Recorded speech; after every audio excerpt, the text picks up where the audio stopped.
20h, vous regardez la télévision Teranga Sénégal. Mesdames et messieurs, bonsoir. C'est un plaisir de vous retrouver dans cette nouvelle édition. Tout de suite, les titres.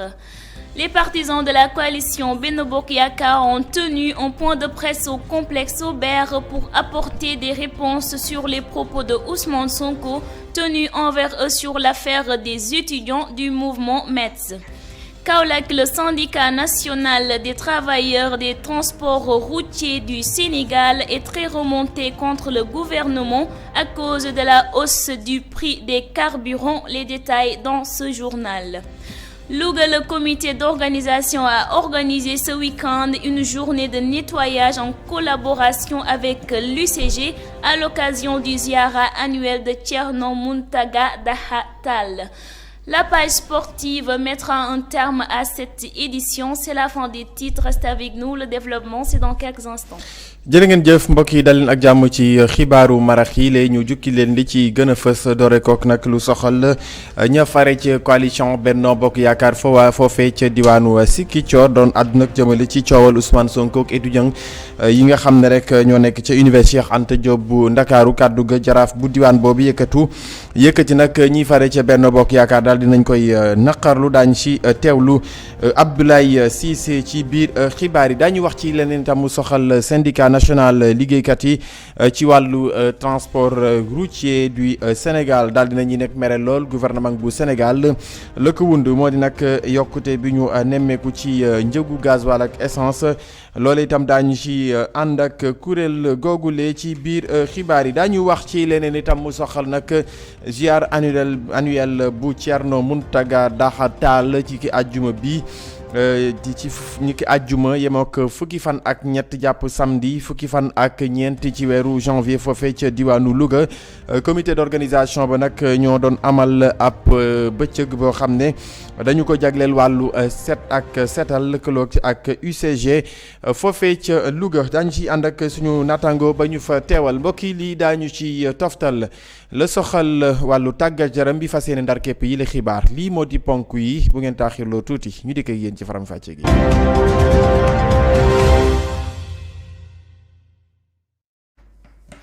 Bonsoir à tous et à tous. Merci de vous informer sur la Teranga Sénégal. Les partisans de la coalition Benno Bokk Yakaar ont tenu un point de presse au complexe Aubert pour apporter des réponses sur les propos de Ousmane Sonko tenus envers eux sur l'affaire des étudiants du mouvement MEDS. Ainsi, ils invitent le maire Ousmane Sonko à prendre ses responsabilités dans la gestion de la mairie de Ziguinchor. Écoutons leurs propos au micro de Mamadou Cissé. Abordant la question de l'allocation des immeubles des étudiants, le maire a semblé laisser entendre, du moins le premier adjoint au maire de la ville de Dakar, a semblé laisser entendre que ces immeubles étaient pour la plupart loués pour loger des militants. Ce qui est archi faux.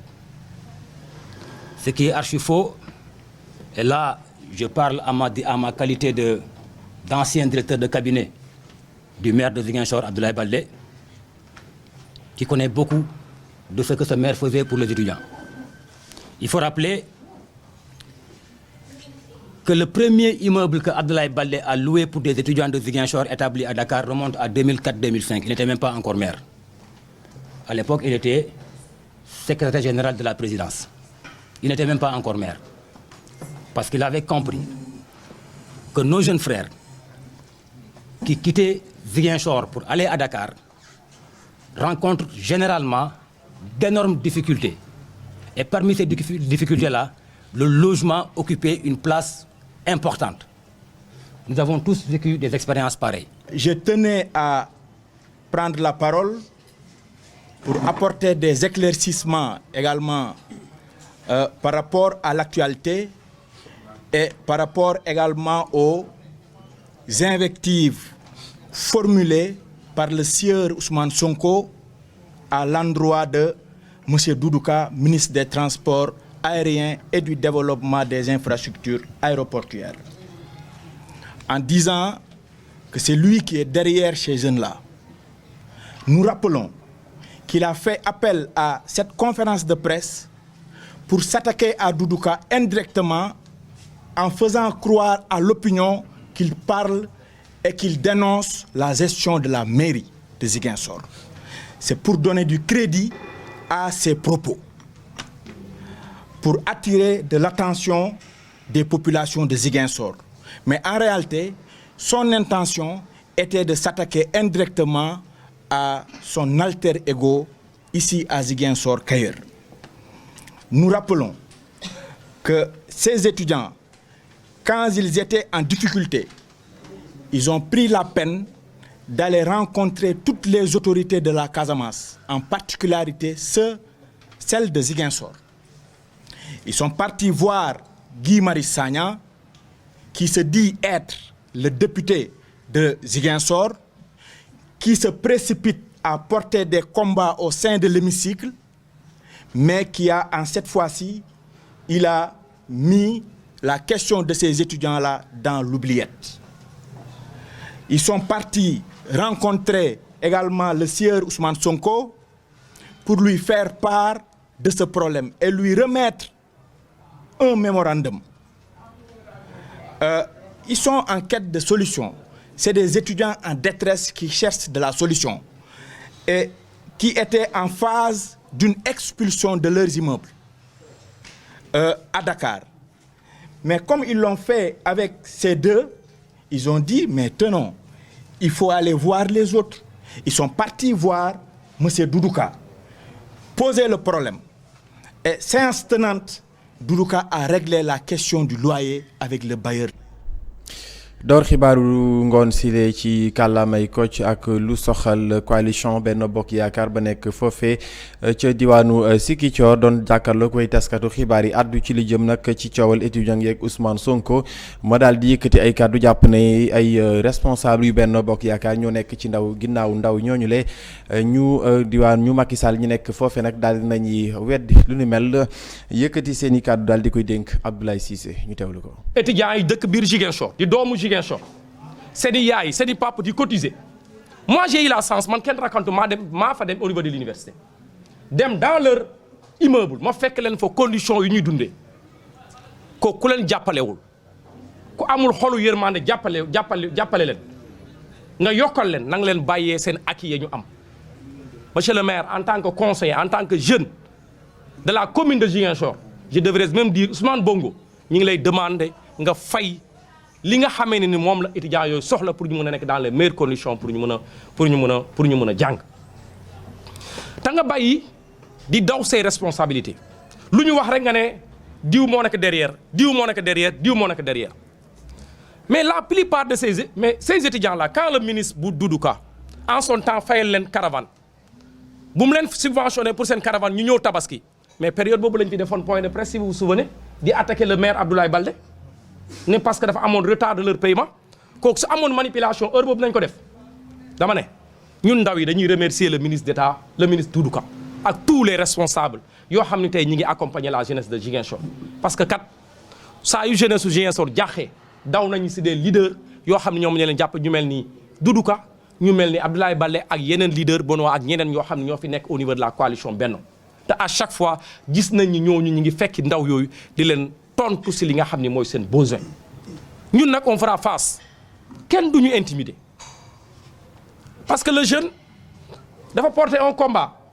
la nuit ñu agressé ko wala ñu ñuy menacer dans les réseaux sociaux fii Ziguinchor lañ fi nekk ku wóolu sa bopp rek da nga def comme ni ñuy def jël kàddu wax fekkee am nga les arguments qu'il faut mais c'est pas monopole comment ñu koy waxee encore il y a pensée unique boobu maanaam ne ñun ñëpp dañu war a xalaatee benn façon xalaat ah non non du fi am ce pays là ñun ñëpp ñoo ko moom fii ñun ñoo fi moom kenn musul gis Ousmane Sonko avant muy nekk candidat avant muy nekk homme politique mu ñoo jàppale doomu Ziguinchor mu jëndal ko benn cré laa wax cré benn cré ana Guy Marius Sagna l'homme a apporté tous les combats dégg ngeen ko tey sur ce combat là ndaw yi xanaa duñu ndaw Ziguinchor et pourtant c'est un député qui a été élu par les Ziguinchorois mu war a défendre l'intérêt des Ziguinchorois mais anamu tey kan moo dégg waa ji mu wax l'homme sans résidence sans certificat de résidence kan moo ko dégg mu wax Ziguinchor sur ce Le syndicat national des travailleurs des transports routiers du Sénégal est très remonté contre le gouvernement. Les syndicalistes ne digèrent pas l'attitude du gouvernement qui a décidé d'augmenter le prix des carburants. Ils dénoncent ainsi cette décision de l'État qui n'a pas pris la peine de se concerter avec les acteurs du secteur. Écoutons à ce propos Bassirou Ndiaye, secrétaire général adjoint du syndicat des travailleurs du transport routier du Sénégal, au micro de Fallou Silla. La hausse du prix du carburant, nous ne sommes pas d'accord en tant qu'organisation syndicale. Avant d'appliquer, faire une application, il faut avoir convoqué tous les acteurs du secteur pour qu'on puisse échanger de ce qu'on doit faire.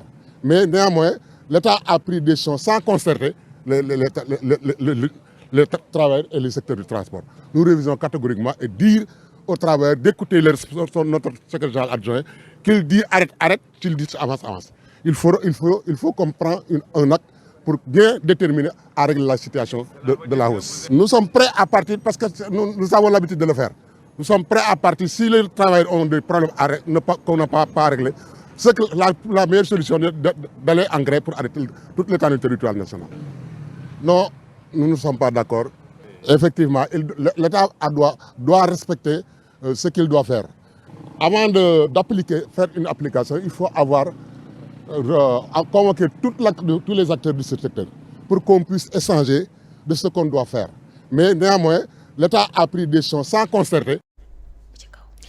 syndicat national bi ëmb liggéeykat yi ci wàllu transport routier ñoom nag ñu ngi doon jàkkaarloo ko way taskatu xibaar yi mer bu futt la ñu def jëmale ko ci gouvernement bu Sénégal ba ñu jàpp ne lu jëm ci yokkuteeg carburant bile daanaka dafa jéggi dayo tax nag jamono ji la ñuy sàkku moo di lu ni mel ñu daal di koy wàññi ka yor seen kàddu moom la ñuy teewlu ci kàddu yi mu dénk Adama Baye ma ñaaw. loolu ni ma ko dundee rek mooy xam nga kuy wut xaalis fa mu yomb amee rek fa ngay jawal comme transport moom yàlla dogal na du ñu bañ dara mbaa boog ña koy bañ bariwul moo tax saa yu état di wut xaalis foofu lay jawal boo dee nappi moom fu ñu ni fa la jën yi nekk foofu ngay jawal da ngay jàpp sa gaal mu fees rek nga bañ dugg loolu mooy transport si kuy wut xaalis waaye xam nga ni litre essence kuy yokk essence ba àddina soso ba léegi di yokk essence ñu naan ay franc la daan doon ak ay 5 francs ay 25 mais ñaar fukki dërëm benn litre c'est la première fois ba mu juddoo ba léegi ma gis loolu nag li ma si gën a naqari bi ñu koy def dañ cee waxtaanul ak benn acteur surtout nañu ko defee nag mooy nan ñëw leen dañuy def remise de clé dañuy joxe oto bu bees boo ko waxee chauffeur mu daw ñëw chauffeur si ak transporteur yi ñëw ñu remise de clé joxe remise de clé ba pare daal di ni yokk nañu essence bi teg nañ ci litre bu ne ñaar fukk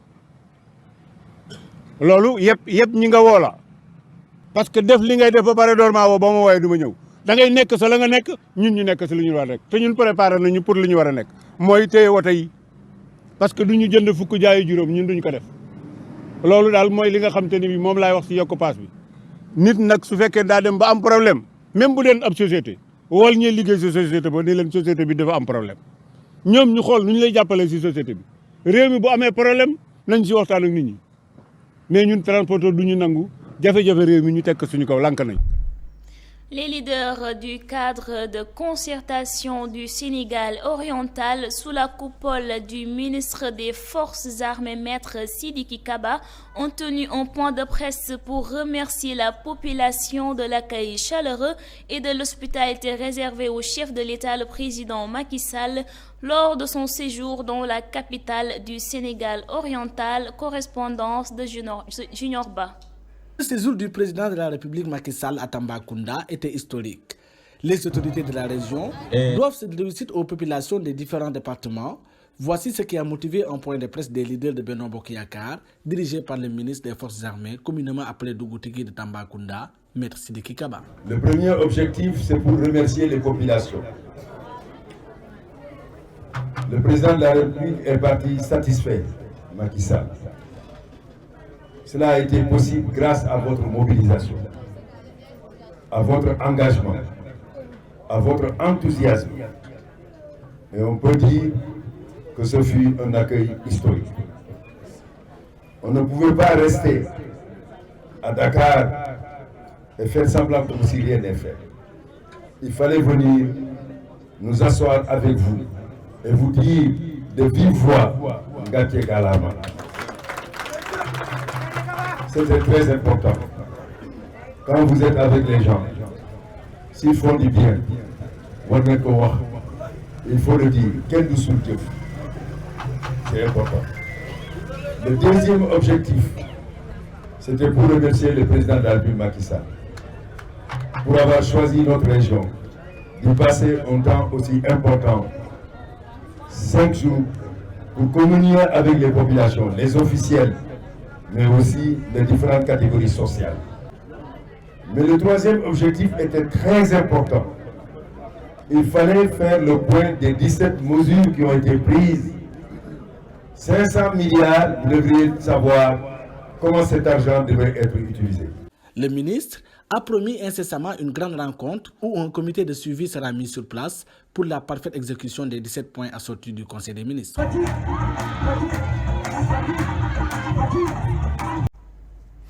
wutali ca diwaanu Tambacounda ak leader du cadre de concertation du Sénégal foofe nag ci njiitalu ki fi nekk ministre des forces armées di Sidiki Kaba doon nag amal ab jàkkaarloo koy taskatu xibaar yi jukki nag yenn ci ay ponk rawatina jëmale ci delloog njukkal njiitu réew mi président Macky Sall ma fa doon amal nag ab tournée économique ci ayu bés yi ñu génn Sidiki Kaba ñu teewlu ko ci kàddu yi mu dénk Signor Ba. gane si njiitu réew mi Macky Sall ci région bu Tambacounda doon lu kenn dootul fàtte looloo waral leader politique yu ànd ak Benno Bokk Yaakaar daal di amal point de presse ngir jaajëfal askan wi ci seen teraanga ki jiite ndaje bile di jëwriñ bii di Maître Sidiki Kaba nekk dugg tikki bu Tambacounda. Tambacounda ak délégation bu tàkk bi nga xam ne lim nañu di ma fi jaaraat xam nga leen 9 députés yi nga xam ne juróom-ñeent députés yi nga xam ne ñoom ñoo nekk ci région de Kédougou et de Tambacounda du Sénégal oriental ñoom ñëpp ñu ngi fii wala conseillers yi mais en même temps responsable politique yi ñoom ñëpp ñu ngi fii ñetti raison loolu tax ñu ñëw fii gërëm population Tambacounda population Kédougou ensemble population yi jigéen yi mag yi xale yi fàttewuma kenn ci takku ci mobilisation bu réew bi nga xam ne def nañu ko tertu bi nga xam ne tertu bu rafet bi nga xam ne def nañu ko pour le président de la République Macky Sall di gërëm di sant président de la République Macky Sall ndax daf fi ñëw def Tambacounda juróomi fan président de la République musu ko fa def loolu lu rëy la ci waa Tamba dañ ci kontaan il fallait ñu gërëm ko ñetteel bi décision yi nga xam ne jël na ko décision rëy la ndax lu toll 500 milliards ci suñu boppam te loolu moo doon budget Sénégal ci atum 2000 loolu moo joxee fii ci Tambacounda ci ñetti at yi pour ñu liggéey Tambacounda ci domaine yu bëri. jëwriñ bi di Maître Sidiki Kaba ne dina amal ndaje bu am solo jagleel ko nees mën a def ngir investissement yooyu ñu nar a def Tambacounda ñu mën koo topp ba mu mucc ayib. Je veux l'annoncer en titre à l'occasion du ziara annuel de Thierno Mountaga Daha Tall qui aura lieu ce vendredi 13 et samedi 14 janvier à Louga. Le comité d'organisation a organisé ce week-end une journée de nettoyage en collaboration avec l'UCG et le mouvement Xëyu Ndaw ñi. Ainsi, ils ont nettoyé les principales artères de la ville de Louga, propos recueillis par Gora Mbodj. C'est l'événement d'aujourd'hui qui lance la phase active des préparatifs. Donc chaque année, on l'organise. C'est le lieu pour nous d'inviter la population de Louga. Parce que la ziara, ce n'est pas seulement la ziara de la famille, c'est la ziara de toute la population de Louga. Donc c'est le lieu pour nous d'inviter les familles religieuses, les associations, les organismes communautaires de base, les Badianou Gox et la jeunesse de manière générale. Donc nous remercions aujourd'hui les gens qui sont déplacés en masse pour venir nous accompagner. Vous voyez, la maison était pleine de personnes. Donc c'est le lieu pour nous de remercier d'abord la mairie de Louga, la commune de Louga, à la tête de laquelle nous avons M. Moustapha Diop, qui est l'ami du bienfaiteur de la communauté omarienne, le président du comité d'organisation. Il n'a ménagé aucun effort. Il a envoyé des équipes donc sous la direction de M. Dimé qui ont accompagné le comité d'organisation avec du matériel de nettoiement et ils nous ont aidé vraiment à rendre salubre la maison.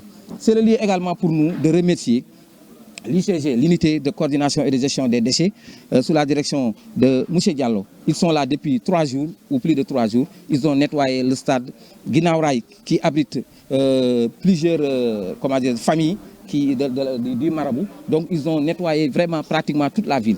Donc c'est le lieu pour nous de les remercier. Nous remercions également M. Goriba qui est avec nous, qui est le maire de Mboula. Par ailleurs, il a en charge la reforestation et la Grande Muraille Verte. C'est lui qui dirige le mouvement qu'on appelle Xëyu Ndaw Ñi. Donc ces jeunes-là, plus de 200 jeunes aujourd'hui étaient là. Ils nous ont accompagnés dans le nettoiement, dans vraiment le travail. Ils ont rendu vraiment salubre toute la maison et tout ce qui tourne autour de la maison. Nous avons mobilisé 200 et quelques jeunes qui étaient là pendant 2 jours et qui ont nettoyé en tout cas tous les coins et recoins de la ville de Louga. Nous avons été avec aussi des collègues tels que le UCG, nous avons aussi l'appui de la commune de Louga, nous avons l'appui de tous les services qui sont impliqués. Pour dire donc que l'essentiel est fait, on attend maintenant peut-être la fin de la ziara pour aussi revenir et essayer encore d'apporter notre grain. ñu wutali ca diwaanu Louga ànd ak UCG ak comité d'organisation bu ziar annuel bu Thierno Mountaga Daha Tall bi ñu war a amal nag fukki fan ak ñett jàpp fukki fan ak ñeent ci weeru janvier bi ñu dëgmal daal nañ fay amal nag ak bëccëgu set setal li nga xam ne moo di barab boobee ngir mun a amal gàmm googule ci anam bu daanaka bu mucc ayib ñangank comité boobule daal dinañu yëkkati ay kàddu dénk ko suñu naataangoo Gora Mbodj. li ñu fi dajale woon tey nag mooy bale pour préparer wu chaque année loolu dafa nekk un événement traditionnel classique nga xam dañuy woo waa dëkk bi woo presse bi woo les différentes composantes de la société lougatoise pour ñu ñëw ànd lancer ndoo ensemble message bi te loolu ñu ngi ko doon def ci su njiital suñu sëriñ Cheikh Omar Mouhamadoul Bachir tey ñëwul ndax dafa nekk ci préparation mi ngi Ndakaaru moo tax mu yabal ñi nga xam ne ñoo bokk ci comité d'organisation rawatina naataangoom bi di xaritam di Thierno Abdourahmane Ba ndax moo ñaan ci turam ni ñu ko doon def nañu bale nañu kër gi ëtt kër gi bale nañu mbedd mi bale nañu stade bi bale nañu lépp te loolu yëpp bu ñu ko mënee réussir dañ koy santé ñi ñi jàppale kuñ ci jiital mooy la commune de Louga à la tête de laquelle nous avons monsieur le maire Moustapha Diop.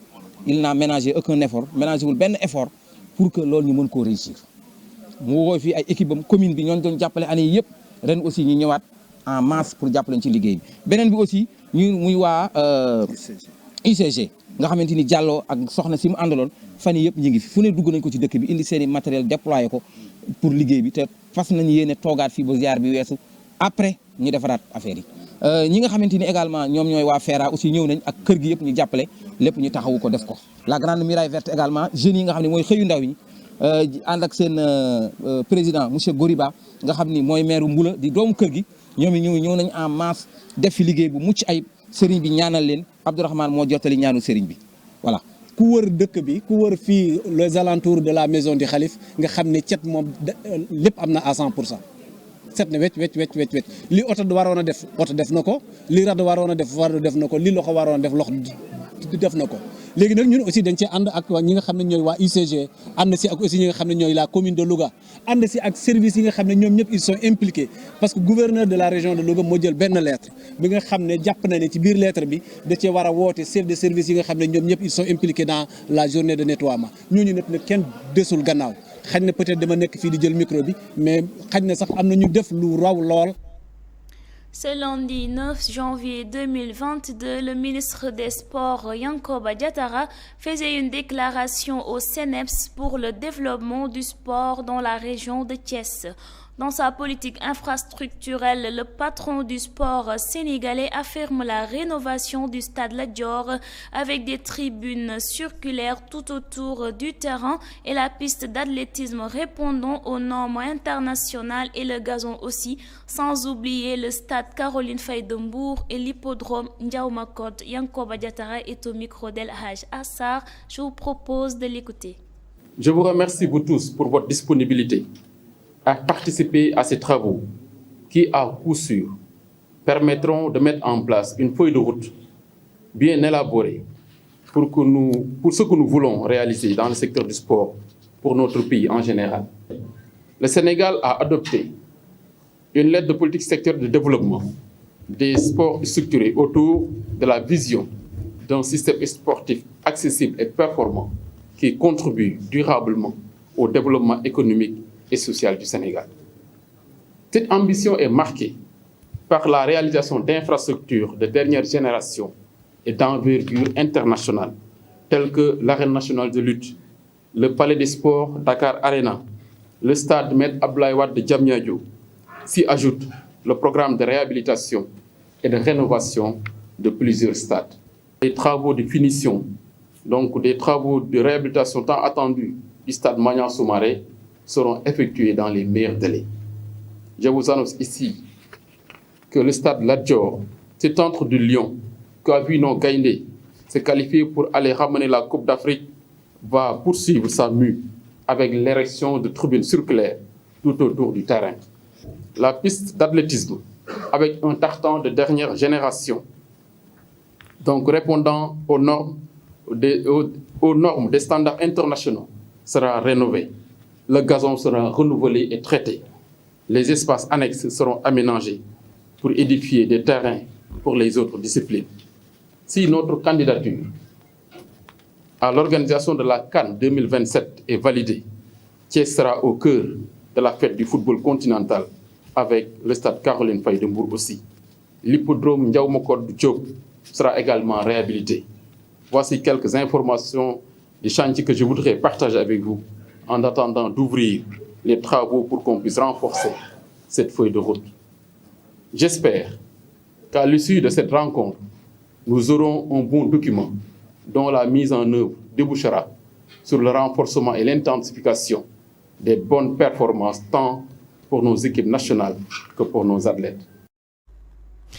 jeexale xibaar yi ci lu soxal wàllu tàggat yaram daal di koy door rek benn lël bu le ministre Yankhoba Diattara jëriñ ji ñu dénk wàllu tàggat yaram doon amal ak ñenn ñi nga xam ne ñoo ŋànk wàllu tàggat yaram fii ci diwaanu Thiès ak CNEPS excellence doon pencoo nag ci ana naka la ñuy fexe ba lii di wàllu tàggat yaram mu nekk loo xam ne dana gën a ñoŋ Yankhoba Diattara nag daal dina ci yëkkati ay kàddoom ci li nga xam ne xëy na ay mbébétam la mu jëm ci wàllu infrastructure lu ci mel ni rek stade Maniang Soumaré ak li nga xam ne rek moo di stade Lat Dior bu Thiès ak Maniang stade Lat Dior bu Thiès ak li nga xam ne moo di Ndiaw Macodou ba ci Caroline Faye bu diwaanu Mbour yile stade fas yéene ñu ci amal nag ay liggéey yu mucc ayib Yankhoba Diattara moo yëkkati kàddu yi daal di koy dénk Mbaye Papa ji.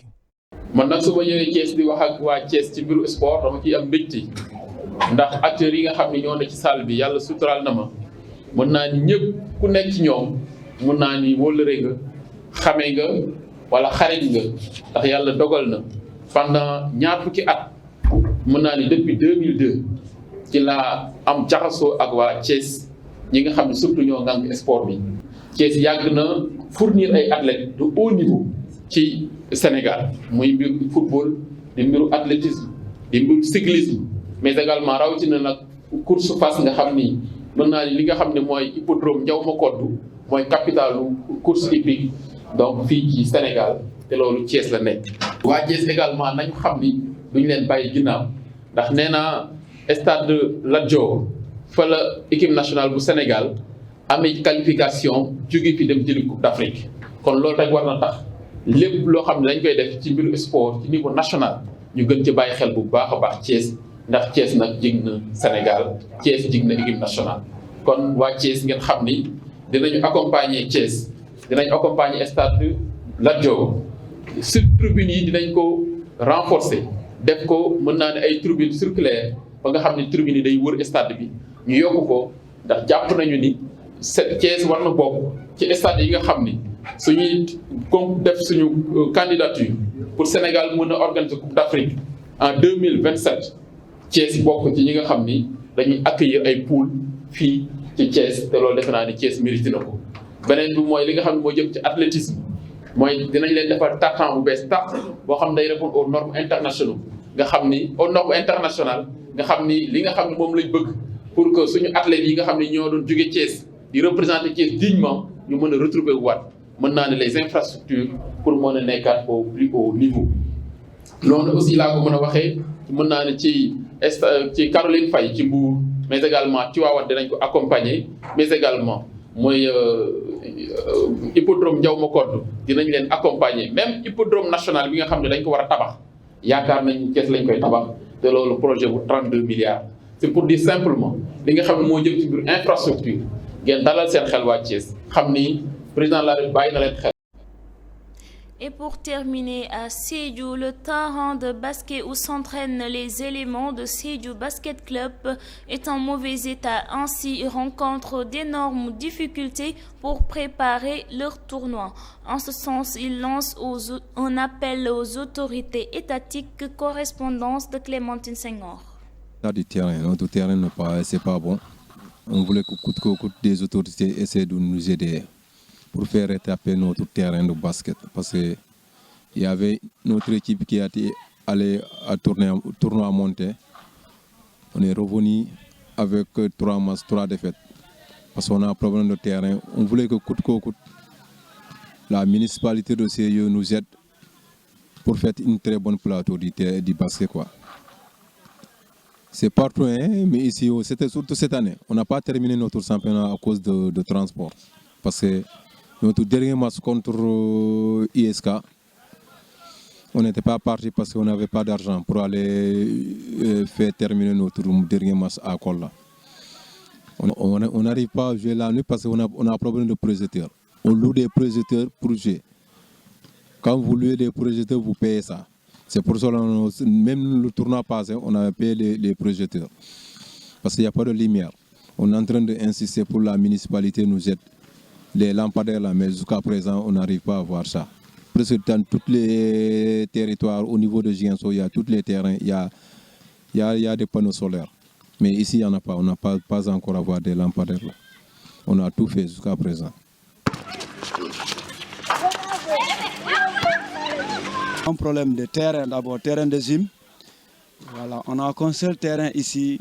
C'est là-bas on s'entraîne de bench jusqu'au senior. Et nous voyons cela, ça ne nous arrange pas. On veut maximum de terrain ici à Sédhiou parce qu'on ne peut pas être dans une raison après avoir un seul terrain de basket. Il y a tellement de gens qui veulent pratiquer le basket, mais avec un seul terrain, on s'entraîne là-bas avec un nombre très élevé, 200 personnes sur un même terrain. C'est un autre problème. Donc voilà notre problème. Et l'état du terrain aussi, tournoi, ou bien parfois il y a Bignona qui organise tournoi, Kolda et Ziguinchor. Là-bas, on fait cotiser les enfants pour qu'ils puissent partir. C'est ça le problème. Mais là-bas, soi-disant, les autorités, on n'a pas de soutien sur eux. C'est les enfants qui cotisent leurs propres moyens. Soi-disant, si on dit à Ziguinchor, on leur dit par exemple à 5 000, chacun cotise 5 000, après on t'amène à Ziguinchor pour aller participer au tournoi de Ziguinchor. On n'a pas de lumière, ni de projecteurs. On souffre, on joue avec comme ça, des fois avec des blessés. Chaque année, nous constatons le nombre de blessés ici dans l'équipe Séné et dans l'équipe de Sédhiou. Notre terre n'est pas en bon état, on n'est pas dans de bonnes conditions, ni projecteurs, on souffre des fois. Mais on fait avec, on demande tout votre soutien pour nous aider à avoir un bon terrain et à produire. Nous avons de bons joueurs ici, de bons joueurs de qualité. Les lieux, les chaises, des projecteurs. Et des fois même dans des compétitions, on voit des invités qui nous disent que votre terrain est en mauvais état. On entend tout cela, mais on fait avec notre mieux. On joue, on essaie de produire le mieux de nous-mêmes. Chaque année, c'est comme ça. jeexal ci lu soxal wàllu basket fa ci diwaanu Sédhiou ñi nga xam ne nag ñoo di acteurs yi yëngu ci wàllu basket jamono ji nag ñu ngay sàkku seenuk terrain de basket boobu nga xam ne daanaka dafa nekk ci ay anam yu jéggi dayoo daanaka ba tax na la ñu fa war a mën a def sax duñu ko fa def tax nag jamono ji ñu ngay yuuxu wàllu ci ñi nga xam ne ñoom ñoo di autorités yi ñu dimbal leen ci lu ne mel seeni kàddu la ñu yëkkati nag daal di koy dénk suñu naataango ba ñu fa teewal. waaw problème ñun suñu problème mooy que terrain bi amuñu terrain bu baax depuis des années suñu terrain bi moo ngi nii gis nga ko soo caméra di nga gis ay pax yu bëri foofu loolu rek lañ doon jooy def nañ ba sonn on a tout fait def nañ ba sonn mënuñu am terrain ñu ngi ñaan autorités yi ñëpp ki xam ne mën nañu jàppale ñu ci pour ñu mën a am plateau bu baax dans toutes les 14 régions am nañu terrain yu baax sauf Sédhiou c'est moo amul terrain loolu la ñu ñaan autorité ñaan président bi ñaan ministre yi jàppale ñu pour ñu mun a am terrain bu baax.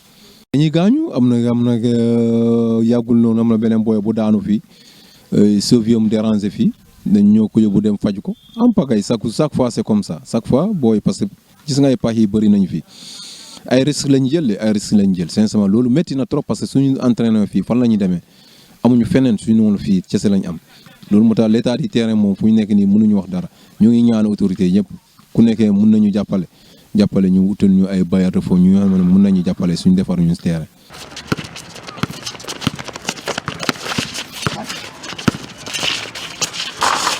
si suñu terrain état terrain bi voilà ñun Sédhiou la ñu dëkk fii et Sédhiou fii nii ñun benn terrain basket rek la ñu am te Sédhiou raison la loolu mooy suñu problème benn terrain dans la raison loolu arrangé wuñu problème bi en est que ñun lu ñu bëgg rek mun a am ay yeneen terrain 2 terrains voire 3 ak beneen bi ça fait 4 foofu mun nañu scinder les différentes catégories à part mais si terrain bi fii la ñuy entraîner xale ndaw yi ba si mag yi te terrain bi tamit si état bu mu nekk risque la terrain bi dafa yàqu te terrain bi dañ ko defaroon c'est pour andi basket ñu ñoo jël suñu engagement ñëw defar ko tuuti pour ñun ñu mën a entraîner parce que actuellement le Sédhiou Basket Club ñun amuñu terrain basket amuñu ko. ci terrain bi fii mooy suñu terrain bi nekkul en bon état chaque année dañu fiy gis ay gaañ-gaañ yi métti nag gars yu bëri di si gaañoo di si daanoo ñeneen ñi di mbëkkante loolu yëpp si terrain bi la mais suñu saison bi sax nu mu mel gis nga filet yi nu ñuy mel gars yi dañuy jouer dem def ay léeb seen loxo di dugg foofu di génn genre yooyu ay gaañ-gaañ yi métti ñu ngi koy gis si terrain bi fi nag wax dëgg yàlla ñu ngi naan fu nekk daal ñu am fii terrain projecteur sa amuñu projecteur ñu ngi souffrir daal dafa jot a métti parce que chaque fois bu ñu dem transport dañuy fawante te loolu jarul yoon quoi sérieusement parce que dañuy souffrir si yoon bi yeneen saa dañuy egg ngoon maa si sax di jouer ay match loolu lu métti la lu yéeme la tamit ñu ngi naan aide partout daal. Mesdames et messieurs, c'est la fin de ce rendez-vous d'information. Merci de l'avoir suivi. Merci de votre fidélité. Restez fidèles aux autres programmes de la TSTV. Bonsoir. jërë ngeen jëf mbokk yi lii moo gënoon a fës ci xibaaru marax yi jox leen dig daje niki ëllëg si suñu yeneenu jotaayu xibaar jërë ngeen jëf.